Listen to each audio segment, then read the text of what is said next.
Romanos capítulo 5, versículos 20 e 21, e capítulo 6, do 1 ao 11. Quem achou, diga amém. Vamos falar com o Senhor. Em nome de Jesus, nós aqui estamos e pedimos a iluminação da Tua palavra. Que o Senhor venha falar conosco, nos abençoar, nos ungir, abrir e tornar sensível o nosso coração. Ajuda-nos, Senhor. Em nome de Jesus é que oramos. Amém e amém. Leiamos de forma alternada o texto que diz assim: sobreveio a lei para que avultasse a ofensa, mas onde abundou o pecado, superabundou a graça.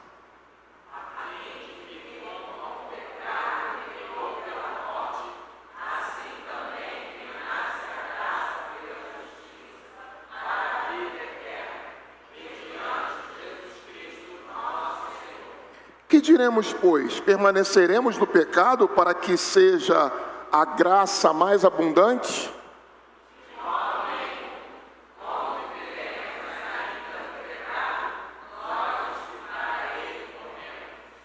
Ou porventura ignorais que todos nós que fomos batizados em Cristo Jesus, fomos batizados em sua morte?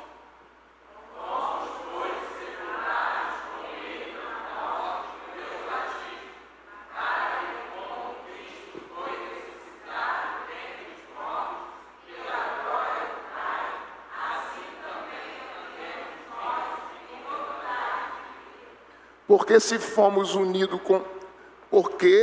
fomos unidos com Ele na semelhança de sua morte, certamente o seremos também na semelhança da sua ressurreição.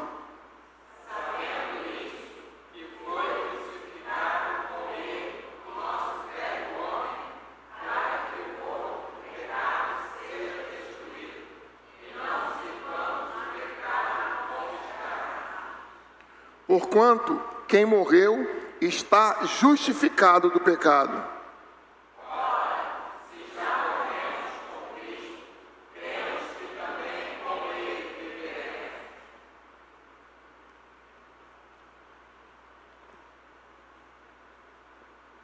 Sabedores de que, havendo Cristo ressuscitado dentre os mortos, já não morre, a morte já não tem domínio sobre ele.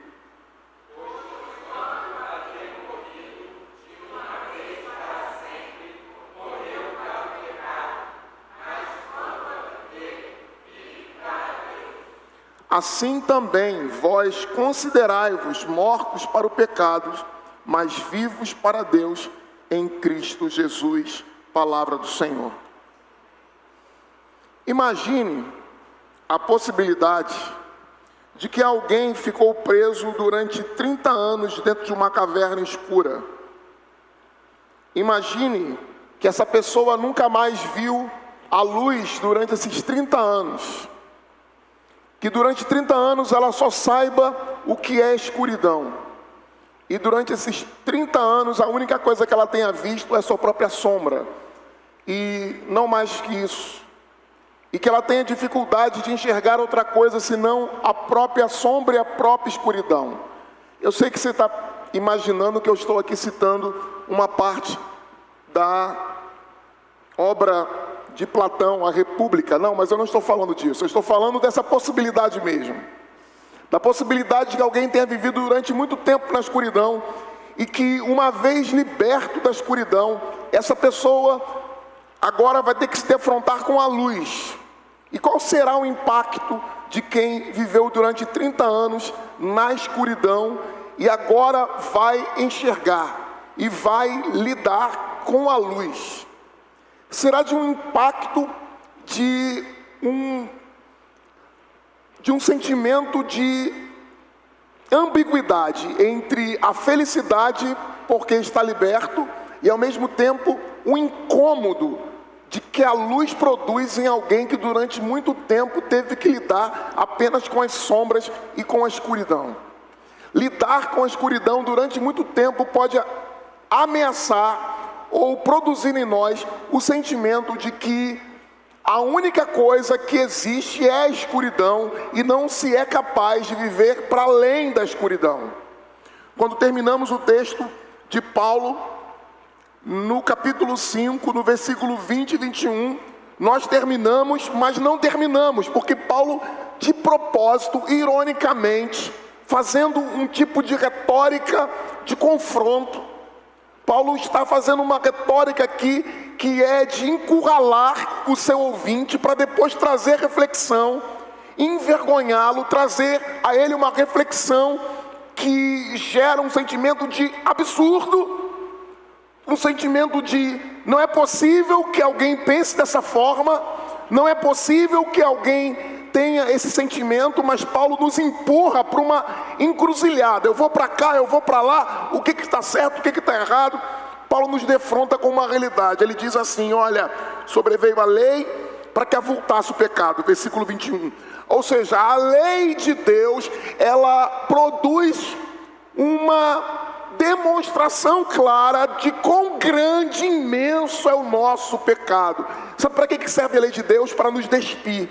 A lei de Deus serve para nos mostrar quem somos. A lei de Deus é um espelho para mostrar a nossa imagem de homens e mulheres sem Deus, sem a graça, pecadores, absolutamente pecadores, cheios de crises, cheios de fraquezas, cheios de mazelas, cheios de iniquidades, incapazes de conhecer o bem, incapazes de conhecer a justiça. Olha para mim, preste atenção, essa é a nossa realidade sem Cristo, sem a graça de Deus. Sem a graça de Deus, o que nós somos é seres da pior espécie.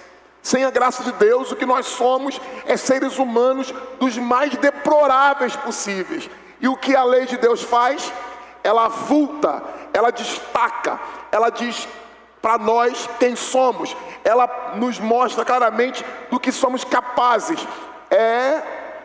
Paulo, e lá atrás você estudou comigo, no texto do capítulo 1 e no capítulo 2, que Paulo diz que os nossos pés correm para o mal. Paulo faz aquela descrição dos membros do nosso corpo. As mãos servem para enforcar. Paulo está dizendo que o ser humano por si mesmo, as mãos servem para enforcar, para fazer mal, para tirar o sangue.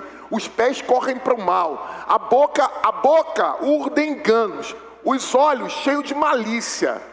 Cada uma das partes do corpo, Paulo vai destacando e vai pintando a imagem de espanto terrível que é o ser humano sem Deus. Paulo vai pintando uma imagem terrível de quem nós somos. E ele vai nos mostrando isso, porque a lei de Deus nos mostra isso. Talvez você saia daqui desanimado, mas a intenção não é desanimar você não.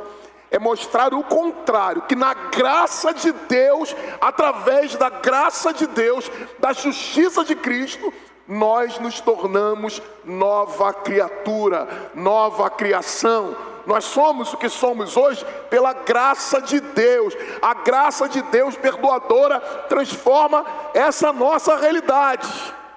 Mas o que a lei de Deus está aqui apontando? Está apontando para nós que ela mostra ofensa, ela deixa em destaque a ofensa. E ele diz, Paulo diz assim: mas onde abundou o pecado, superabundou a graça. Abundou o pecado, superabundou a graça.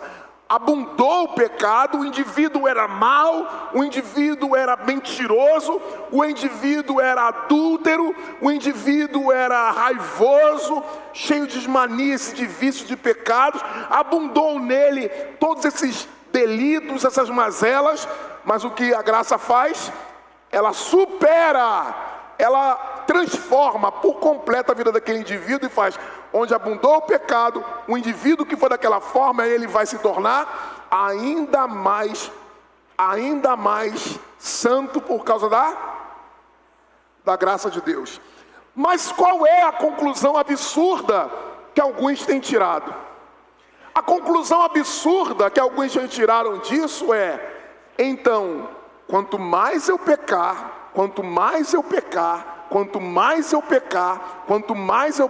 a graça vai?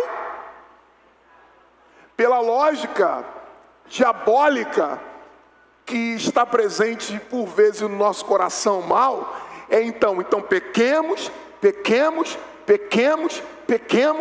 para a graça superabundar.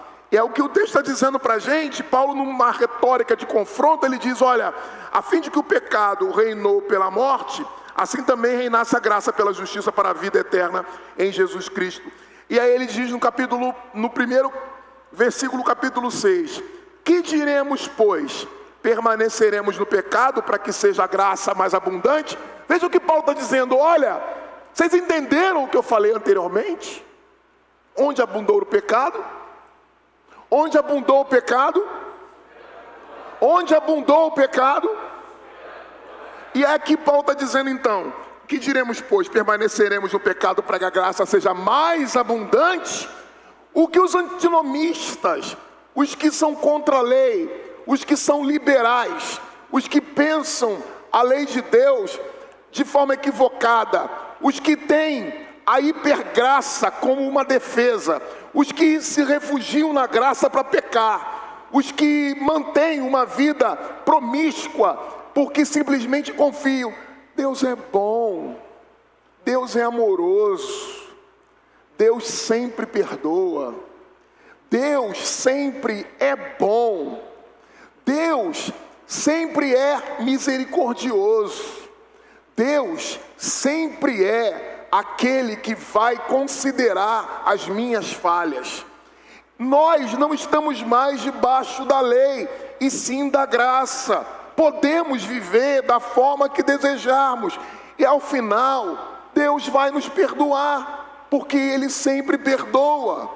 Nós precisamos entender em absoluto que isto é uma meia-verdade que Satanás tem inculcado em nossos corações, numa falsa compreensão da graça de Deus, de que é possível, na mesma linha de raciocínio, manter o pecado e manter a graça. Mas não é possível, porque a graça opõe-se ao pecado. Aonde a graça está presente, o pecado foi devorado. Aonde a graça está presente, o pecado já foi destruído. Então, quando Paulo diz: onde superabundou, onde abundou o pecado, superabundou a graça de Deus, é porque a graça, ela destrona o pecado, ela varre o pecado, ela abate o pecado e faz com que naquele indivíduo agora renasça uma nova criatura, uma nova criação, onde não mais o pecado habita. Por isso é que Paulo está combatendo o pensamento equivocado, que alguns estão pensando permaneceremos no pecado, então permaneceremos no pecado, então permaneceremos no pecado porque a graça seja mais exaltada ainda. Não, veja que o versículo de número 2, de forma muito clara e enfática, diz assim: não, de modo nenhum. Como viveremos ainda no pecado, nós que para ele morremos? Como nós vamos viver no pecado, nós, o que para o pecado morremos? Como continuaremos vivendo? Qual somos nesse mundo que Deus agora nos deu, onde a graça está reinando? Como iremos viver no pecado, se já não mais estamos na condição de escravos do pecado? Se já não habita em nós o pecado como outrora. A graça de Deus ataca o pecado pelas raízes. Ela o questiona, ela o põe em dúvida, ela o arranca. A graça, ela faz com que renasça uma nova criatura em nós. Então não é possível usar todos os argumentos: Deus é bom, Deus é misericordioso, Deus sempre perdoa, para justificar o pecado, porque quem deseja o pecado, escravo está do pecado, e vive lafundado e mergulhado no pecado, não recebeu a graça de Deus, e não pode confiar nela, e não pode viver dela, porque ela não está presente. Porque aonde o pecado reina, a graça não está presente. Então quem vive no pecado, escondendo-se da graça de Deus e absolvendo-se, ou agindo, ou pensando que a graça de Deus é um salvo-conduto para viver no pecado, está enganado, está vivendo uma farsa, é um farsante, é um mentiroso, é um hipócrita, não conhece a Deus, não sabe quem Ele é, porque não se pode viver da graça de Deus e viver tentando camuflar, tentando brincar com Deus, tentando viver no pecado e viver na graça ao mesmo tempo, porque a graça, ela bate o pecado, ou um ou outro. Não se pode servir a Deus e servir ao pecado. Quando a graça chega, ela esmaga o pecado. Quando a graça chega, ela nos torna santo. Quando a graça chega, ela nos muda para vivermos uma vida eterna, mas não nos muda para viver agora. Que graça é essa que nos salva do inferno, mas não nos salva desta vida? Que graça é essa que muda quem nós seremos no futuro, nos garante uma vida eterna, nos garante novo céu e não nos garante uma vida aqui? A graça transforma-nos de tal forma que toda a nossa realidade é mudada. Não há uma parte de nós que permanece da forma como era antes. Não há uma parte de nós que não é transformada. Não há uma parte de nós que não é alcançada. A graça não é uma licença para pecar. A graça é uma libertação do pecado. Como? Ouça o que eu vou lhe perguntar e reflita. Como alguém pode viver naquilo que já morreu? Como alguém pode viver naquilo que já morreu? Se você morreu para o veneno, não faz sentido continuar bebendo dele. Se você morreu, o veneno não vai fazer nenhum tipo de efeito. Se você está morto para o pecado, nada que o pecado faça vai fazer mudar a sua condição, realidade e vida agora. Se você morreu para o pecado não pode mais dominar você, não pode dominar a sua vida. Se você morreu para o pecado pode até te perturbar, porque nós estamos ainda no corpo do pecado, mas o pecado não nos vai controlar. Então quem anda sendo controlado pelo pecado, quem anda sendo completamente seduzido pelo pecado, quem anda rastejando e vivendo uma vida miserável no pecado, não foi alcançado pela graça de Deus. Não foi alcançado pela graça de Deus. Não pense que a graça de Deus é uma graça barata, porque ela não é. Não pense que a graça de Deus é algo é um tesouro que Ele dá aos porcos. Não, Ele dá a sua graça aos filhos. Aos filhos. Então, a pergunta que Paulo faz aqui é a pergunta da falsa liberdade. Que diremos, pois, permaneceremos no pecado para que seja a graça mais abundante? E ele responde, de modo nenhum. Como viveremos ainda no pecado, nós o que para ele, nós morremos para o pecado. Qual é a realidade que Paulo aqui quer pintar? A realidade que Paulo quer pintar é que aqueles que estão em Cristo têm o mesmo destino que teve o Cristo. O Filho morreu pelos nossos pecados. Nós morremos para o pecado. O Filho ressuscitou dos mortos. Nós ressuscitamos com Ele dos mortos. Então, se Jesus morreu para o pecado, também nós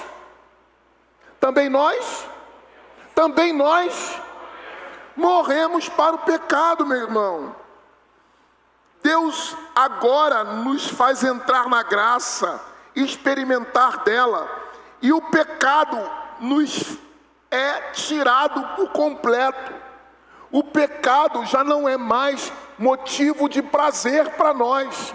O pecado já não é uma sedução que nos atrai de forma irresistível. Sabe o que é irresistível para nós? A graça de Deus é irresistível. Se você ainda não experimentou isso, você precisa experimentar a conversão. A conversão. Talvez você seja convencido por um dogma religioso. Talvez você venha à igreja. Talvez você saiba quem é Jesus, tenha compreendido tudo que eu falei até aqui, de Romanos 1 a Romanos 6. Acho que 20 pregações.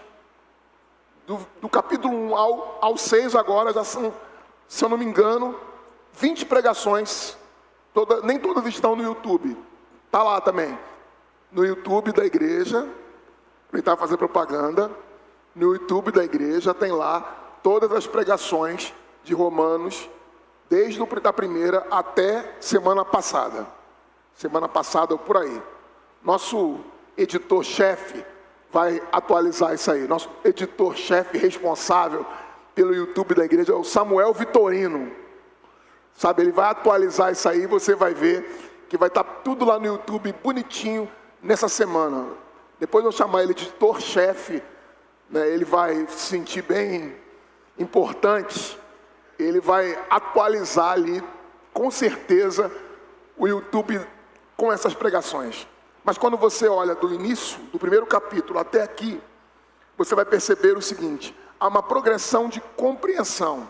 Alguns podem pensar, o pastor está falando da graça, o pastor está falando da graça, ele não tem outro assunto não, ele não tem outra coisa para falar não. Eu estou falando aqui de coisas essenciais para a nossa vida. Eu estou falando de coisas aqui que mudam completamente sua perspectiva, que mudam completamente quem você é. Eu estou falando para você de fé verdadeira, de fundamento. Fundamento não pode se negligenciar. Quando você constrói uma casa, qual é a parte mais importante dessa casa?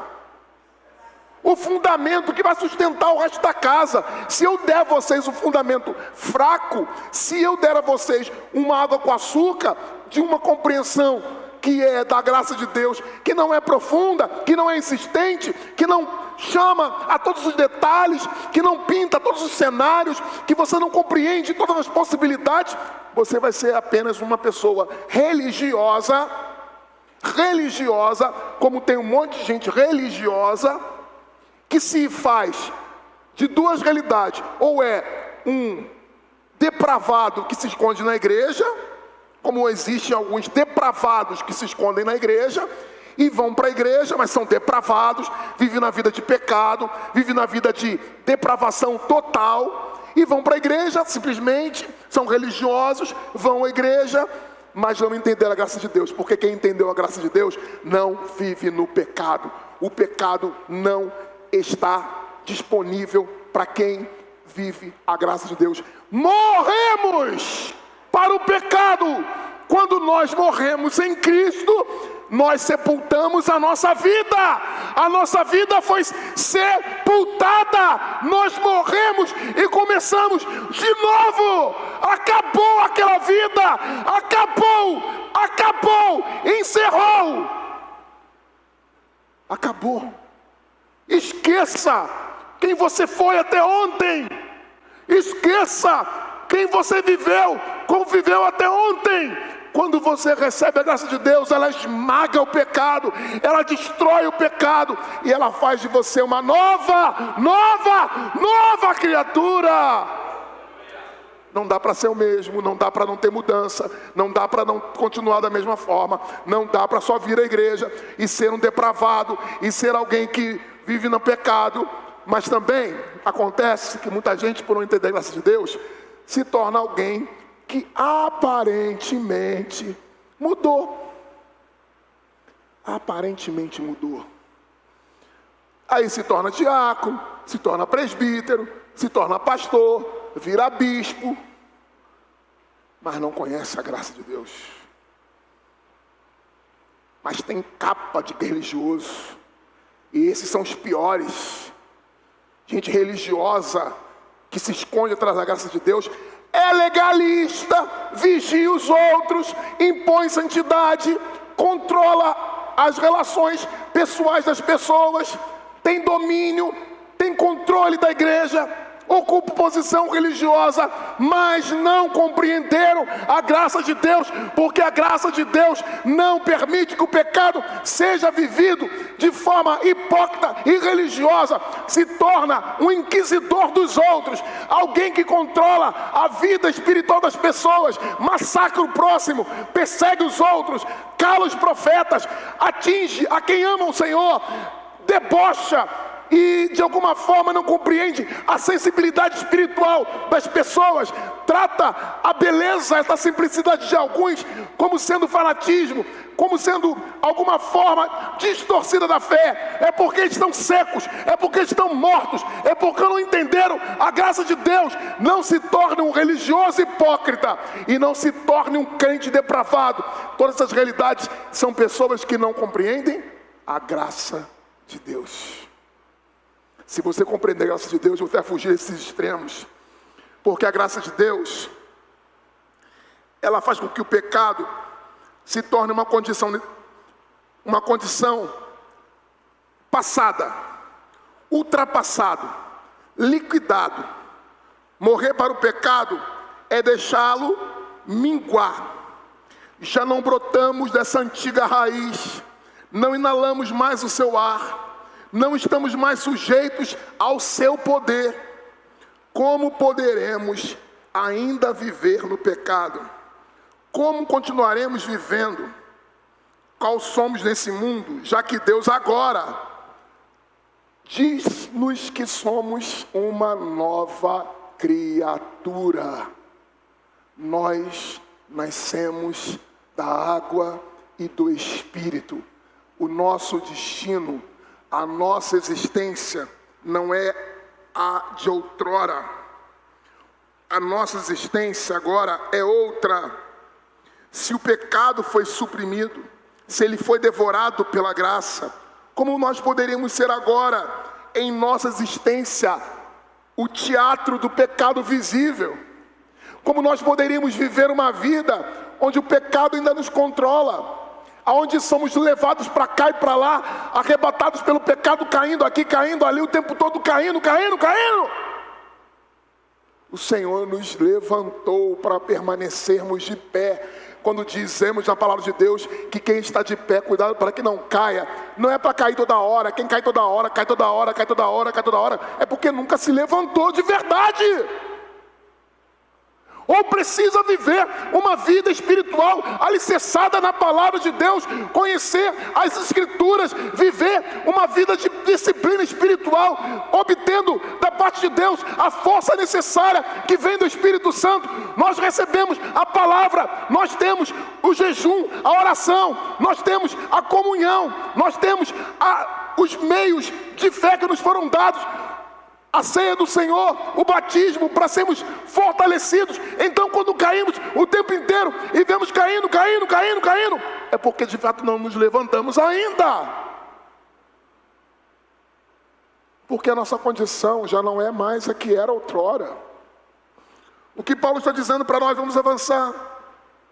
Ou porventura não ignorais que os que fomos batizados em Cristo Jesus, fomos batizados em sua morte.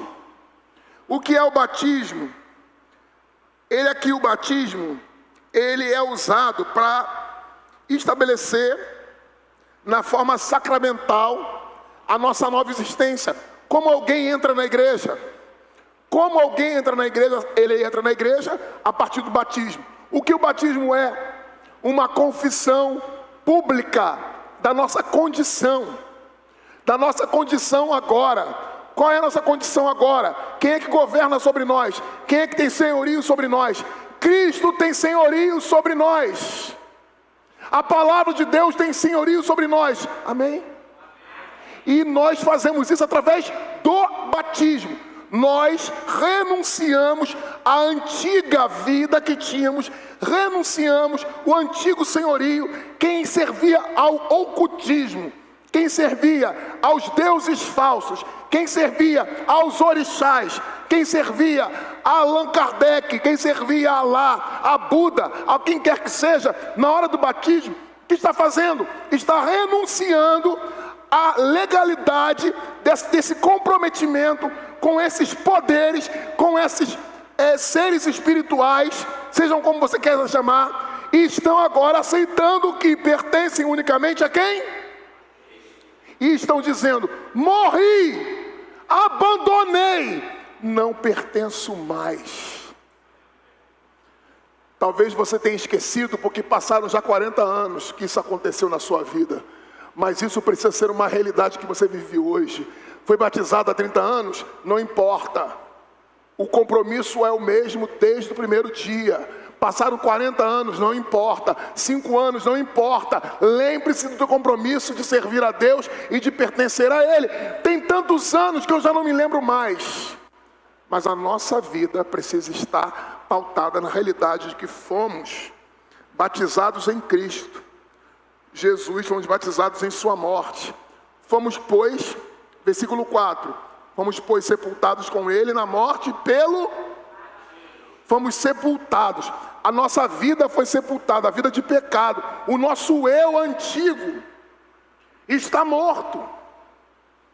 O valentão, o seu eu valentão, o seu eu brigão, o seu eu cachaceiro, o seu eu invejoso, o seu eu fofoqueiro, o seu eu religioso que vigia os outros, mas não vigia a si mesmo, que cuida da aparência, mas não com conteúdo, que fica de inquisidor da vida alheia, mas vive uma vida mentirosa, morreu, foi sepultado.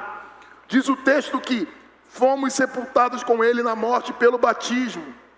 Fomos sepultados para essa possibilidade. Não existe relacionamento entre a graça e o pecado. Não existe. A possibilidade de um chegar é o outro partir. Onde a graça entra, o pecado vai embora. Sepultado está a vida antiga. A vida antiga está sepultada. Não está sepultada, sepulte. Não está morto, morra. A vida antiga morra, mate. Mate o homem antigo. Mate as tendências do homem antigo. Em Colossenses capítulo 3, o apóstolo Paulo vai dizer: fazei, pois, morrer a vossa natureza de pecado. Fazei, pois, morrer a iniquidade, a imundícia, várias questões que dizem em relação ao pecado, as bebedices, as orgias e tudo mais, tudo que é pecado, que relaciona-se a uma vida que não pertence a Deus, não pode conviver junto. Graça que tivesse o pecado ao seu lado, não seria graça. Repita comigo: graça que tivesse o pecado ao seu lado, não seria graça. Então, meu irmão, não há como você simplesmente refugiar-se na graça para continuar pecando. Salvos pela graça, mas não para continuar no pecado. Salvos para sempre, mas nunca para viver no pecado. Salvos para sempre porque Deus não é mentiroso. Porque Deus hoje não promete algo e amanhã muda de ideia. Porque Deus hoje não faz uma mudança que Ele não sustenta. Porque Deus hoje não muda o relacionamento que Ele tinha com você, que antes era de ira, de afastamento, e agora de proximidade. E Ele amanhã acorda zangado. Deus acorda de TPM. Deus acorda de mau humor. Porque as pessoas ficam falando das mulheres, que as mulheres têm TPM. Mulher tem TPM sim, mas homem tem murmuração, e homem murmurador é a pior coisa do mundo. Homem que murmura, homem chato, homem que fica reclamando de tudo, de tudo, de tudo, de tudo. A mulher faz o máximo, a mulher se dedica ao máximo, e o homem reclama, vê tudo errado. TPM, murmuração. Deus não acorda dessa forma. Deus não muda. Deus não muda. Deus não muda. Mas aquilo que Ele fez de verdade. Aquilo que Ele transformou de fato. Aquele a quem Ele pertence, pertence mesmo. Aquele a quem Ele lavou de verdade. Está lavado. Não lava duas vezes, lava uma vez só. Porque Ele lavou, está limpo. Ele lavou, está limpo. A obra completa. Ele mudou. Tem que ter sede de vir à igreja. Tem que ter sede de buscar a Deus.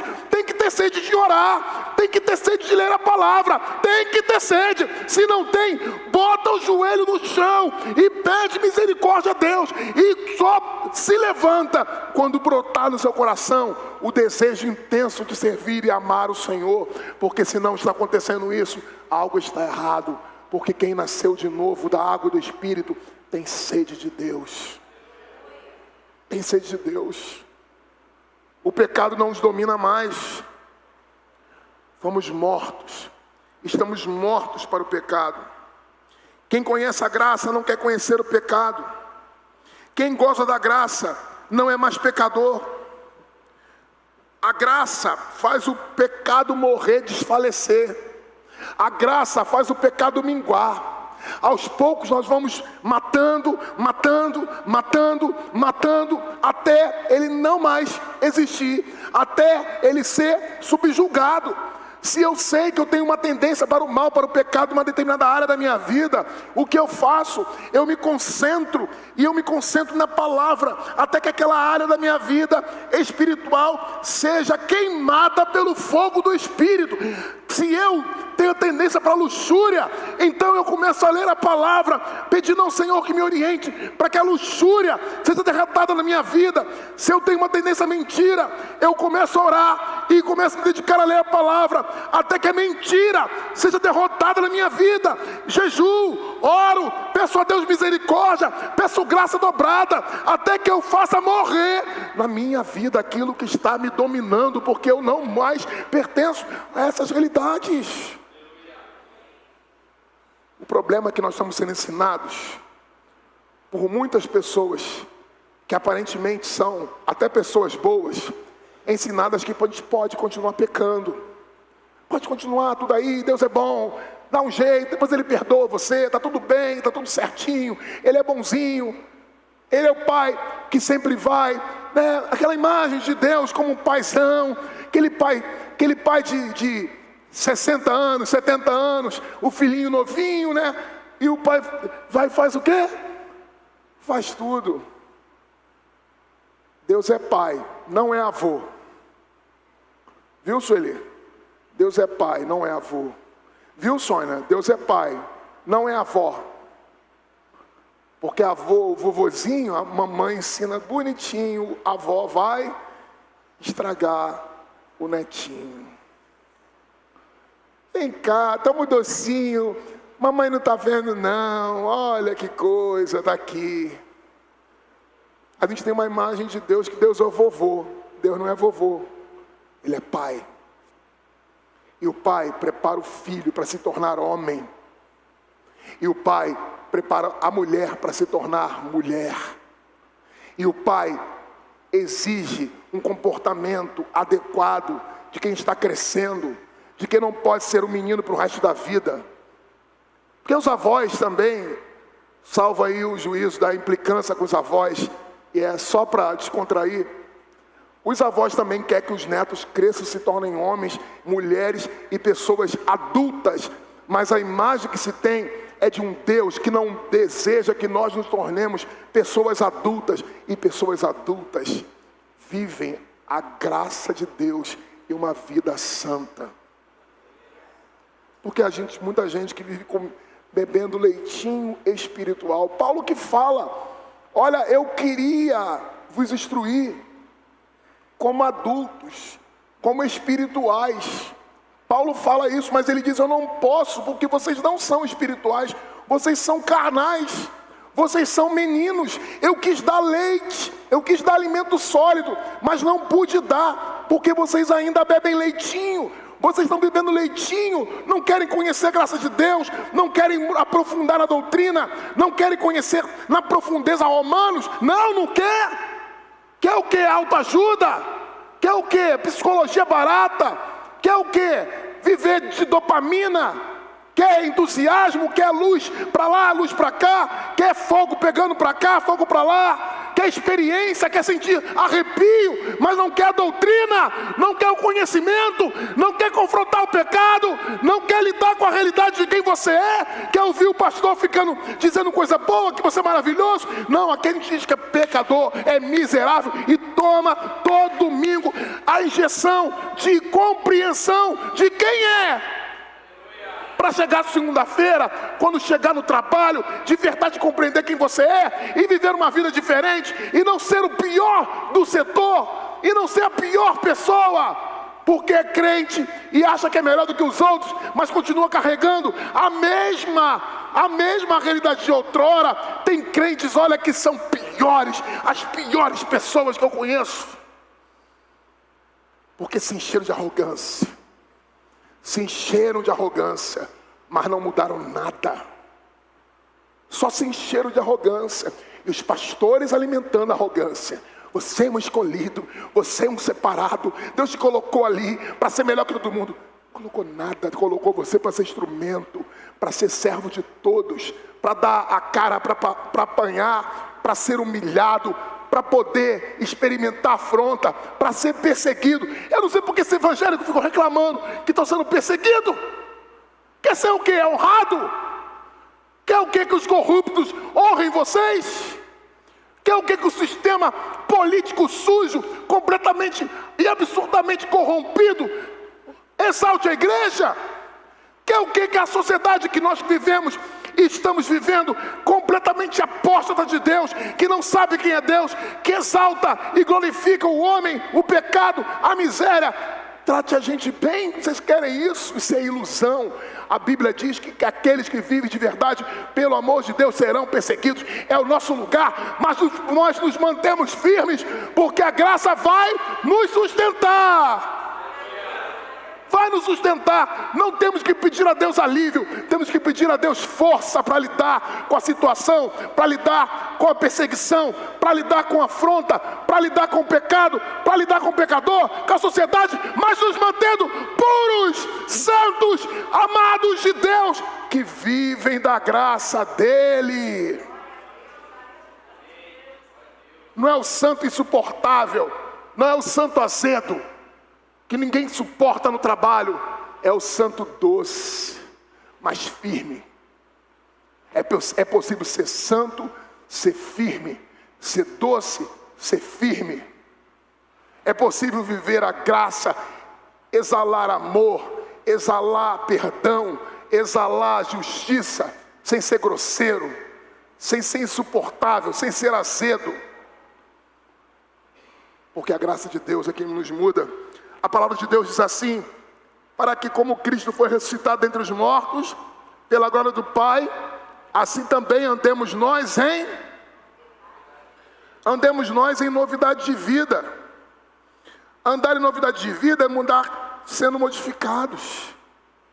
A doutrina, a palavra, o fundamento, a raiz, buscar lá dentro, isso vai mudar, arrancar da gente quem nós pretensamente somos, mostrar quem nós somos, para nós temos a dimensão de como precisamos de Deus. Toda vez que você vem aqui no domingo à noite, eu deixo vocês completamente nus diante de si, diante do eu, para chegar segunda-feira, você saber que a tendência sua é viver mascarado, tentando fingir que você é uma pessoa maravilhosa e você não é. Aí você controla o seu pecado, controla a sua língua. Você vai ter uma postura de quem ama a Deus, porque você sabe que a tendência não é amar, mas você vai buscar o Senhor, voltar-se para o Senhor, buscar o Senhor, voltar-se para o Senhor, até que Ele te torne o homem e a mulher que Ele preparou que você fosse em Cristo Jesus. É um processo contínuo, meu irmão. Não termina nessa vida, mas não pode ser uma desculpa para você correr e parar de correr. Né, Elaine? Correr é bom, Elaine? Correr é bom. Você corre para ser a primeira? Quem corre para ser o primeiro? Alguns sim, mas nas corridas por aí, eu quero correr também. Eu quero correr. Você gosta de correr, Larissa? Eu não gosto também não, mas eu quero. Eu quero correr. Quero correr porque quando a gente corre, é ruim no início, né, correr. É cansativo, né? Na academia, então, é horrível, porque é monótono, a gente não sai do lugar. Eu gosto de correr na rua, mas correr na rua preto, a gente fica, né, corre preto na rua, já acha que a pessoa se assusta. Gente, eu tenho medo de correr na rua. Correr de manhã na rua, preto correndo na rua de manhã, sem camisa, o pessoal acha o quê? Vocês estão rindo? Mas eu tenho medo de correr na rua, que eu tenho medo de me achar que eu estou fazendo outra coisa. Eu só estou correndo para ficar bem, me necessitar. Mas eu estou falando isso para você para dizer o seguinte: o processo da corrida é o mais importante do que chegar no primeiro lugar.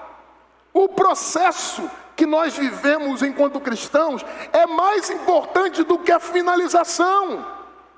O processo todo de voltar-se para Deus, a jornada é mais importante do que o final. A recompensa virá para todos nós. A recompensa virá para todos nós, não é pela perfeição, não é pelo primeiro lugar, não é porque você ocupou a melhor posição. A recompensa para os crentes é para aqueles que terminarem a corrida. É para aqueles que terminarem a corrida. O que a Bíblia diz é: ser fiel até a morte, dar-te-ei. Não diz de velocidade, não diz de quantos quilômetros você percorreu, não diz a quantidade de tempo que você gastou. Diz: se você chegou até o final da corrida, se você terminou a jornada, não parou no meio do caminho, não se deixou influenciar pelas ideias de desempenho, de sucesso, mas simplesmente continuou, porque a vida cristã é essa vida de continuar. Hoje a gente acerta, hoje corre mais, amanhã corre menos, hoje tem fôlego, vai de 8 quilômetros, amanhã vai mais de 10 quilômetros, 20 quilômetros. Eu estou querendo correr 5 quilômetros por dia, só está bom isso? Mas eu quero correr, eu preciso fazer, eu preciso exercitar o meu corpo, eu preciso exercitar o meu espírito. Como é que a gente exercita o espírito? Como é que você malha? O pessoal gosta de falar malhar. O melhor é falar treinar, mas você gosta de falar malhar? Vamos falar malhar.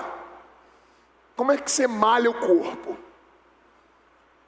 Vai para a academia, aí você vai correr na esteira, aí você vai fazer treino de perna, treino de costas, treino de peito, e você vai se dedicar, você vai malhar o teu corpo, malhar ele, até ele emagrecer, até você ganhar músculo, você vai malhar. Agora vamos trazer para a vida espiritual. Você vai pegar a sua vida espiritual e você vai malhar na oração. Você vai separar o seu tempo de orar ao Senhor. Porque, gente, vamos tomar vergonha, vamos mudar de vida, vamos parar com desculpas, vamos parar com essa conversa de que a gente não tem tempo para orar. Para com isso! Vê tudo quanto é televisão, tem todos os streams. Tem stream da Prime, HBO, Disney, Amazon, Globo, tem tudo. Fala que não gosta da Globo, sabota, mas tem também. Vê tudo, gasta tempo nisso. YouTube, não sei o quê. Mas não tem tempo de orar. Pastor, não tenho tempo de orar. Você não quer orar. Porque se você gastar 5 minutos hoje, amanhã 10, no outro 15, no outro 20, no outro 25, quando chegar no final de semana você está orando pelo menos meia hora por dia, aumentando 5 minutos a cada dia. E depois de uma semana você vai manter os 30 minutos, toda semana, nas próximas semanas, 30 minutos, 20 dias, 40 dias, 30 minutos, daqui a pouco você está orando 45 minutos durante um ano, daqui a pouco você está orando 1 hora.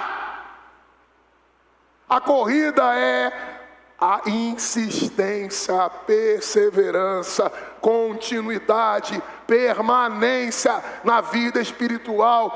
É possível crescimento através da graça de Deus, não é recompensa. Não estou falando da vida espiritual de quem vai ter o maior desempenho de quem vai ter a recompensa maior. Eu estou falando de começar e de não parar. Não é de quem chega primeiro, mas é de quem permanece. De quem permanece em quê? Na graça de Deus, porque a graça de Deus é quem nos sustenta. Adiantando aqui o texto, a Bíblia diz que nós somos chamados para que andemos em novidade de vida. Novidade de vida é isto. O versículo 5 diz sobre identificação, participação, comunhão. Veja comigo, o versículo 5 diz sobre identificação, participação e comunhão. O que diz o texto? Porque fomos unidos com Ele na semelhança da sua... Fomos unidos com Ele na semelhança da sua morte. Estamos identificados com Ele. Participamos da mesma realidade que Ele. Ele morreu, nós. Ele morreu, nós. Ele morreu, nós morremos. E a comunhão é porque os efeitos daquilo que aconteceu com Ele por causa da sua morte são efeitos que também eu recebo. O que a morte de Jesus produziu? Perdão. E esse perdão chega a quem? A mim e a você. Eu estou identificado com Ele, por quê? Porque Ele é o meu representante ante de Deus. Como é que eu faço para falar com Deus? Qual é o acesso que eu tenho através de Cristo? Através de Cristo. Não é através do meu esforço, da minha corrida, porque eu falei de corrida, falei de empenho, falei de esforço. Mas isso não é mérito, isso é atividade, isso é progresso na vida espiritual. Eu não sou salvo pela corrida, eu não sou salvo pelo desempenho, eu não sou salvo pelo esforço. Mas uma vez que eu sou salvo, eu faço todo o esforço e eu me dedico ao máximo para viver uma vida que agrada a Deus, que honra Jesus Cristo e que louva o Senhor. Amém? Então nós nos identificamos com Cristo, sabendo que isto, que foi crucificado com Ele, o nosso velho, para que o corpo de pecado seja destruído. Veja que eu estou falando com você aqui, meu irmão. De matar, de matar, de matar. E o que o texto está dizendo aqui? Quem está na internet, eu estou falando de matar as tendências para o pecado. Quem pegou agora na internet, eu estou falando de matar as tendências do corpo, do pecado, daquilo que desagrada a Deus. E o apóstolo Paulo, ele é muito claro, porque ele diz assim: sabendo isto, que foi crucificado com Ele, versículo 6, foi crucificado com Ele quem? Cristo, o nosso velho, para que o corpo do pecado seja destruído, e não sirvamos mais o pecado como escravo. O nosso velho homem foi destruído. Destruiu o velho homem, ou ele continua vivinho, mandando, desmandando, agindo? Eu lembro de uma senhora que morava perto da nossa casa, quando eu era criança. Era muito tranquila, mas eu ouvia sempre ela falar: eu sou tranquila, mas se eu rodar minha baiana... Já ouviram esse ditado? Eu sou tranquila, mas se eu rodar minha baiana... Eu sou tranquila, dou um boi para não brigar, mas dou uma boiada para não sair da briga. Irmão, para com essa conversa. Para de rodar baiana, você não roda nada mais. Você agora é nova criatura. Vai aprender a falar baixo, vai aprender a ser tolerante, vai aprender a dizer sim quando tiver que dizer sim, a dizer não quando tiver que dizer não. Essa semana fui na farmácia, a moça me tratou com uma grosseria. Do nada assim, levei uma grosseria na farmácia. Farmácia do lado da minha casa. Fiquei com raiva, porque agora eu vou ter que mudar de farmácia. Vou ter que ir na outra farmácia. Por enquanto vou ter que ir na outra farmácia, tá, meus irmãos? Por enquanto eu vou ter que ir na outra farmácia, por enquanto. Depois eu volto para outra farmácia, mas por enquanto eu vou ter que ir na outra. Porque ela me deu uma pancada, fez uma grosseria tão grande, mas eu fiquei. Sou uma nova criatura. Morri. Morreu o velho homem. Eu estava preparando o sermão já. Eu estava preparando o sermão e sendo provado. Preparando o sermão, ela foi grosseira, do nada, sem motivo, mas eu engoli, eu respirei, eu pensei, sou uma nova criatura, eu moro aqui do lado, sou pastor, todo mundo me conhece, eu vou dar uma dessa, não vou fazer não vou perder a linha não vou agir da mesma forma não, eu sou outra pessoa, destruído está o velho homem, tenho razão, mas eu não quero a razão, eu quero manter a paz com o meu irmão. Eu tenho razão, mas eu não quero a razão. Eu quero ser crente. Eu quero viver em paz com todos, naquilo que depender de mim. Porque a Bíblia diz que em tudo, naquilo que depender de vós, tem de paz com todos. Tenho razão, não poderia ser tratado da forma que foi tratado, mas eu não vou. Vou para outra farmácia por enquanto, porque eu não aguento ainda ir lá. Que se eu for lá, pode ser que eu não consiga de novo ser calmo como eu fui, então eu vou na farmácia do lado, vou acalmar, vou pedir graça, mais graça, até que eu consiga ir na farmácia perto de casa, porque eu quero ir na... Porque eu sei que eu estou citando coisas pequenas aqui, mas que você sabe que é um teste permanente para que o velho homem morra, mas destruído está. Põe o texto aí para mim. Seja destruído o corpo de pecado, o velho homem, para que o corpo de pecado seja destruído, e não sirvamos o pecado como escravos, porquanto quem morreu está justificado do pecado. Ora, se morremos com Cristo, cremos que também com Ele viveremos. O texto está falando o tempo todo de morrer. Você quer que eu fale de quê? É de morte. Mas não é morte física. É morte do pecado, é morte da preguiça, é morte da procrastinação, é morte da preguiça nossa de vir para a igreja. Ou crente que não gosta de vir para a igreja, que fica em casa vendo televisão, que fica vendo sei lá o quê, mas não vem para a igreja, justificando isso, aquilo outro, tudo justificativa, porque o que é importante a gente faz. A gente vai para o show, a gente faz as coisas que tem que fazer, a gente busca as coisas que a gente acha importante, mas vir para a igreja é uma luta, você tem que ficar implorando para os crentes vir para a igreja. Não vou implorar não, porque graça não é barata não, e eu preciso ter vontade de estar na casa do Senhor para cultuar a Deus. Isso se não está acontecendo, ora, pede a Deus para o coração que está endurecido, está congelado, ser aquecido. Às vezes falam que a gente é sorveteriano por aí, dizem por aí, mas nós não somos não, nós somos quente. Nós falamos, buscamos, oramos, e aqui não tem crente de preguiça não. Quem é preguiçoso vai começar a se mover, porque a palavra de Deus diz que tem que morrer o velho homem. O homem preguiçoso, que quer ficar em casa arrumando justificativa. Domingo é dia do Senhor, meu irmão. Acorda cedo, faz almoço, vem para a escola dominical, vem para a igreja. Você não tem nem que ir para às 3 horas da tarde no calorzaço que a gente fazia, né, Jonas?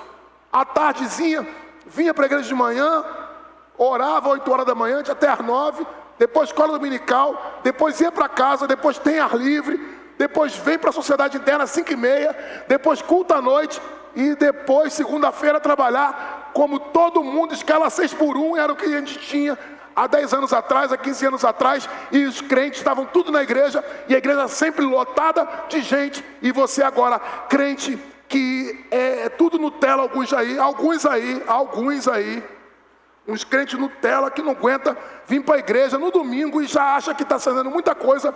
Eu não estou procurando aqui legalismo,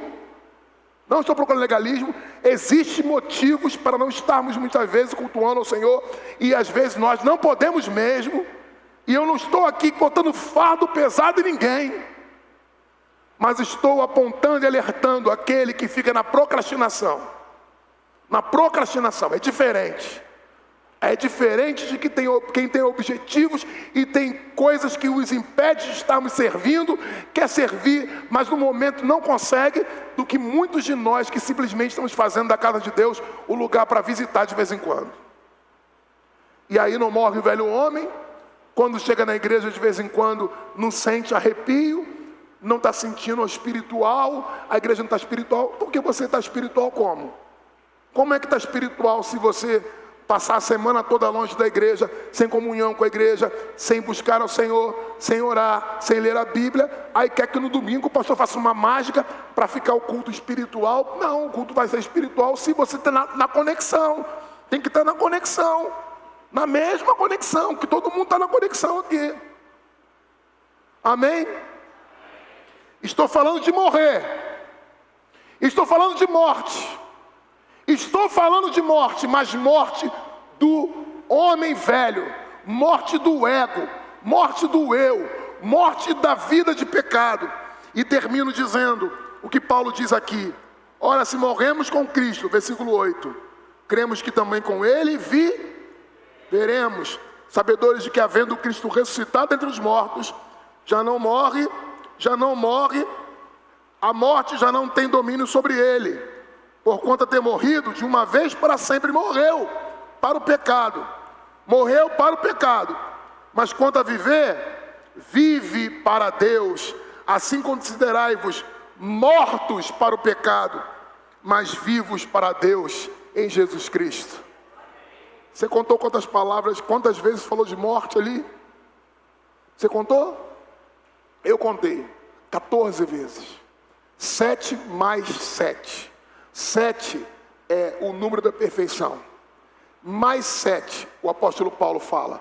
7 mais 7, sobre morte, sobre morrer para o pecado.